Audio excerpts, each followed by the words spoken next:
visų pirmiausia, galiu pasidžiaugti, kad Lietuvoje 2015 m. gruodžio 29 d.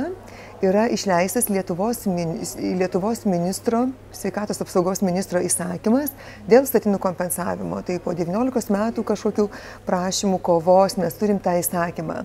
Ir jau dabar yra atrištos rankos daug daugiau daktarų kompensuoti statinus. Tai yra šeimos daktaram, terapeutam, neurologam gali kompensuoti statinus ir kardiologam. Man labai patinka, kad šiuo metu, kaip ir visam pasaulyje, statinus gali inicijuoti ir rašyti šeimos gydytojai, terapeutai, taip pat ir kardiologai tiem pacientam, kurie sirgo miokardo infarktų ūmiu iki 6 mėnesių, po to po ūmių, tai yra po 6 mėnesių koduojam į 25.2.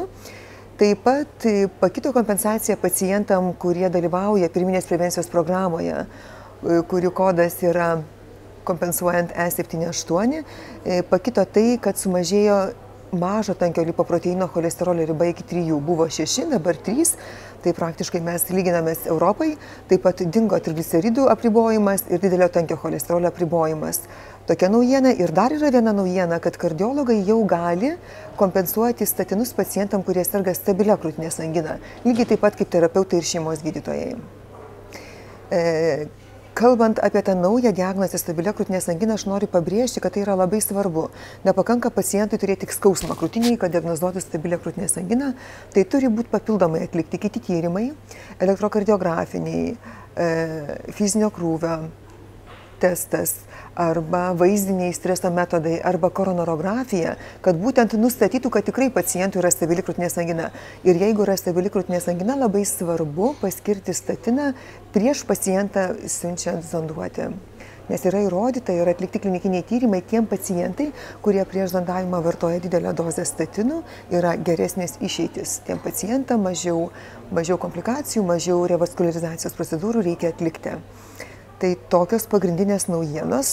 Toliau labai džiaugiuosi, kad neurologam yra atrištos rankos. Neurologai gali inicijuoti, taip pat kaip šeimos gydytojai ir terapeutai gali inicijuoti ir pradėti gydymą statinams pacientai, kurie serga smegenų infarktų, kurie serga psipų, kurie turėjo psipą. Na, šiek tiek dar abejonių kelia ir šeimos gydytojai bijo dėl pacientų, kurie serga ūmių smegenų infarktų, nes yra įpratę, kad ši diagnozė yra metus laiko, bet kol kas dar tikslinama, kalbame su ligonių kasom.